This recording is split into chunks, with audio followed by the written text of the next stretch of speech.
মসজিদে আল্লাহর বিধান চলবে, সমাজে আল্লাহর বিধান চলবে, রাষ্ট্রে আল্লাহর বিধান চলবে।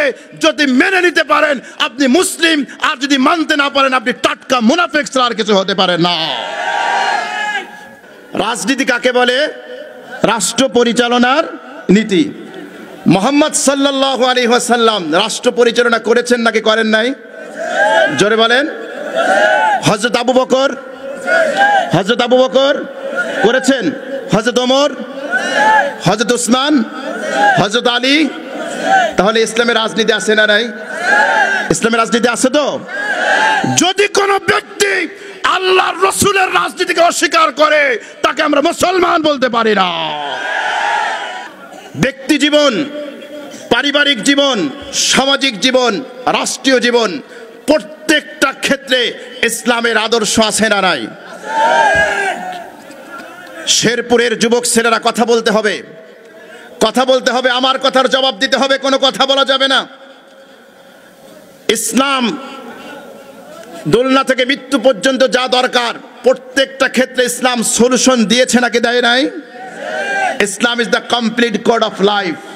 একেবারে দোলনা থেকে কবর পর্যন্ত যা দরকার, ব্যক্তি জীবন থেকে রাষ্ট্রীয় জীবন পর্যন্ত যা দরকার প্রত্যেকটা ক্ষেত্রে ইসলাম সমাধান দিয়েছে। ইসলামের আদর্শ আছে না নাই? চিল্লায় বলেন। সুতরাং ইসলামের রাজনীতি আছে, রাজনীতি জীবনের একটা অংশ। ইসলাম হচ্ছে পূর্ণাঙ্গ। সেকুলার চিন্তা চেতনা, সেকুলারিজমের একটা থিওরি হচ্ছে ইসলাম ব্যক্তিগতভাবে চলবে, অর্থনৈতিকভাবে ইসলাম চলবে না, রাষ্ট্রীয়ভাবে ইসলাম চলবে না, সমাজে ইসলাম চলবে না। এটা হচ্ছে সেকুলার চিন্তা চেতনার বহিঃপ্রকাশ। কোন মুসলমানের চিন্তা এটা হতে পারে? কোন মুসলমানের চিন্তা এটা হতে পারে? মসজিদে আল্লাহর বিধান চলবে, সমাজে আল্লাহর বিধান চলবে, রাষ্ট্রে আল্লাহর বিধান চলবে। যদি মেনে নিতে পারেন আপনি মুসলিম, আর যদি মানতে না পারেন আপনি টাটকা মুনাফিক ছাড়া আর কিছু হতে পারে না। দলিল কোরআন বলছে সূরা মায়েদা, আল ইয়াউমা আকমালতু লাকুম দীনাকুম ওয়া আতমামতু আলাইকুম নি'মাতি। আল্লাহ সুবহানাহু ওয়া তাআলা বলছেন আজ আমি দ্বীনকে পরিপূর্ণ করে দিলাম, আজ আমি দ্বীনকে পরিপূর্ণ করে দিলাম। তাহলে আমার আল্লাহ বলছেন আজ দ্বীন পরিপূর্ণ করে দিলাম। এই দ্বীনের মধ্যে ব্যক্তি জীবন, সামাজিক জীবন, অর্থনৈতিক জীবন, রাষ্ট্রীয় জীবন সব কিছুকে আমি ইনক্লুড করে দ্বীনকে পরিণত করে দিলাম, পরিপূর্ণ করে দিলাম।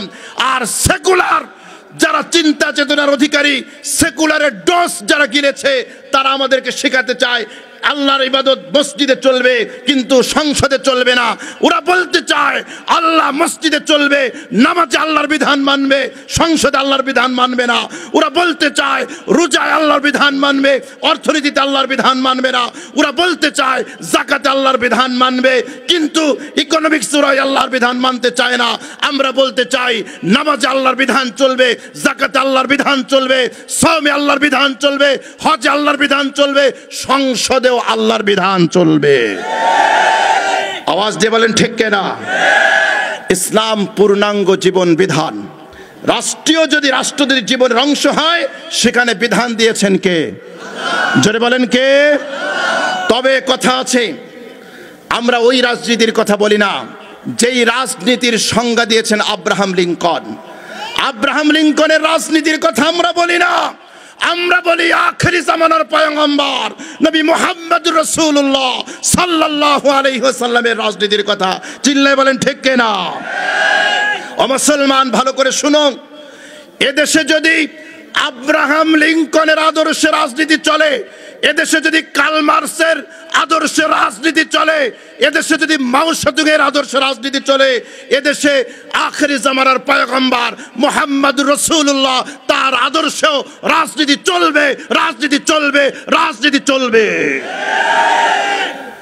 আপনি যদি শেখ মুজিবের আদর্শে রাজনীতি করতে পারেন, আপনি যদি জিয়াউর রহমানের আদর্শে রাজনীতি করতে পারেন, আমি মুসলমান হিসেবে আখেরি জামানার পয়গম্বরের বাতলানো ফর্মুলা খিলাফতের রাজনীতি করার অধিকার আমারও আছে, আমারও আছে, আমারও আছে।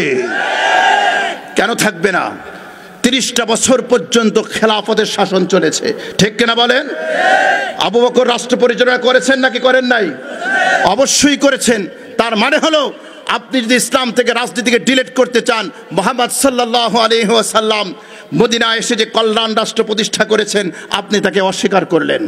আপনি যদি ইসলাম থেকে খেলাফত ব্যবস্থা, কোরআনের শাসনকে আপনি যদি অস্বীকার করতে চান, হযরত আবু বকর, হযরত ওমর, হযরত উসমান, হযরত আলী 30 বছর পর্যন্ত খেলাফতের শাসন করেছে, আপনি সেটাকে অস্বীকার করলেন। চিল্লায় বলেন ঠিক কিনা? মহাগ্রন্থ আল কোরআনুল কারীম আল্লাহ রাব্বুল আলামিন আয়াত দিয়েছেন, ওয়াস-সারিকু ওয়াস-সারিকাতু ফাকতু আইদিয়াহুমা জাযাআম বিমা কাসাবা নাকালাম মিনাল্লাহ। কোরআনের কথা বলেছেন, কোরআন দিয়ে আলোচনা হবে। আল্লাহ বলেছেন চুরি করলে যদি সেটা প্রমাণিত হয় সেই চোরের হাত কেটে দিতে হবে। কার বিধান? কার বিধান? আল্লাহর বিধান। সৃষ্টি যার বিধান চলবে তার, সৃষ্টি যার বিধান চলবে। সৃষ্টি করেছেন কে? সৃষ্টি করেছেন কে?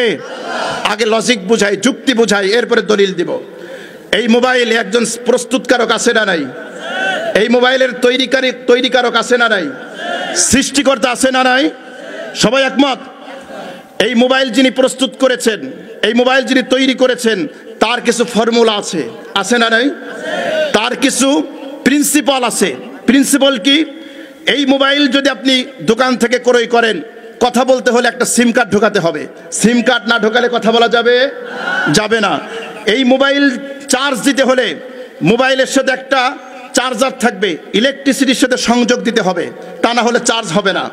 কোনো ব্যক্তি যদি মোবাইল ক্রয় করে চার্জ শেষ হয়ে গিয়েছে কিন্তু চার্জ না দিয়ে, ইলেকট্রিসিটির সাথে সংযোগ না দিয়ে পানির সাথে সংযোগ দেয়, চার্জ হবে? কথা বলেন, চার্জ হবে? হবে না। তাহলে মোবাইলের ভালো সার্ভিস পেতে হলে ফর্মুলা মানতে হবে কার? মোবাইল প্রস্তুতকারকের। মোবাইল ভালো সার্ভিস পেতে হলে ফর্মুলা মানতে হবে কার? আরে কথা বলে না, মোবাইল প্রস্তুতকারকের।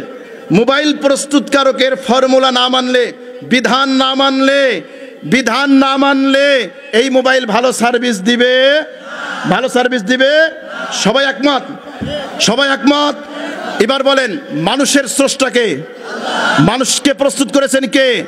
ও মুসলমান, ভালো করে বুঝো, মোবাইল প্রস্তুতকারকের ফর্মুলা না মানলে, মোবাইল যদি ভালো সার্ভিস না দেয়, মানুষ সৃষ্টি করেছেন আল্লাহ, মানুষের জীবনে আল্লাহর বিধান না মানলে ওই মানুষের জীবনে কখনো সফলতা আসতে পারে না, না দুনিয়াতে না আখেরাতে, না দুনিয়াতে না আখেরাতে। আল্লাহ রাব্বুল আলামিন চুরি করলে তার বিধান দিয়েছেন কি করা? হাত কাটা। চুরি করলে তার বিধান কি? হাত কাটা। জিনা করলে তার বিধান কি? বেত্রাঘাত করা অথবা পাথর নিক্ষেপ করে হত্যা করা। অনেকে বলতে চায় যে আল্লাহর আইন মানি না, এই যুগে আল্লাহর আইন অচল। তারা যুক্তি দিয়ে আমাদেরকে বোঝাতে চায় এই যুগে আল্লাহর আইন নাকি চলে না, আল্লাহর আইন নাকি অন্ধকার যুগের আইন। আমি বলতে চাই, যারা আল্লাহর আইনের বিরোধিতা করে, আল্লাহর কোরআনের বিরোধিতা করে, ওরা সভ্য জগতের মানুষ হতে পারে না, ওরা অন্ধকার যুগের গডফাদার। না বুঝে ঠিক বলেছেন, বুঝালে বুঝবেন। আমি আপনাদেরকে জিজ্ঞেস করি, ইসলামে কোরআনের একটা বিধান হলো চুরি করলে হাত কেটে দেওয়া। তাহলে বলেন, কোরআন কি চুরির পক্ষে বলে না বিপক্ষে বলে? কথা বলতে হবে, পক্ষে না বিপক্ষে? বিপক্ষে। কোরআন জিনা ব্যভিচারের পক্ষে বলে না বিপক্ষে বলে? বিপক্ষে বলে। কোরআন ডাকাতির পক্ষে বলে না বিপক্ষে বলে? কোরআন দুর্নীতির পক্ষে বলে না বিপক্ষে বলে? কথা বলেন, বিপক্ষে বলে। তাহলে কোরআনের আইনের বিরোধিতা করা মানে হচ্ছে আপনি চুরির পক্ষের লোক। কোরআনের আইনের বিরোধিতা করা মানে আপনি ডাকাতির পক্ষের লোক। কোরআনের আইনের বিরোধিতা করা মানে আপনি জিনা ব্যভিচারের পক্ষের লোক। কোরআনের আইনের বিরোধিতা করা আপনি দুর্নীতির পক্ষের লোক। কোরআনের আইনের বিরোধিতা করা তার মানে হলো আপনি ফ্যাসিবাদের পক্ষের লোক। আওয়াজ দিয়ে বলেন ঠিক কিনা? সুতরাং এগুলো হচ্ছে সমাজের অন্ধকার। চুরি করা সমাজের অন্ধকার, ডাকাতি করা সমাজের অন্ধকার, জিনা ব্যভিচার করা সমাজের অন্ধকার। অন্ধকার না আলো? এগুলো সমাজের অন্ধকার না আলো? অন্ধকার। সুতরাং আমাদের বার্তা স্পষ্ট, কোরআনের বিধান যারা আইন, কোরআনের আইন এবং কোরআনের বিধান যারা রাষ্ট্রীয়ভাবে প্রতিষ্ঠা হতে বাধা প্রদান করে, বুঝতে হবে ওরা মদ খাওয়ার পক্ষের লোক, ওরা জিনা ব্যভিচারের পক্ষের লোক, ওরা ডাকাতির পক্ষের লোক, ওরা ধর্ষণের পক্ষের লোক, ওরা দুর্নীতির পক্ষের লোক। তা না হলে কেউ কোরআনের আইনের বিরোধিতা করতে পারে না।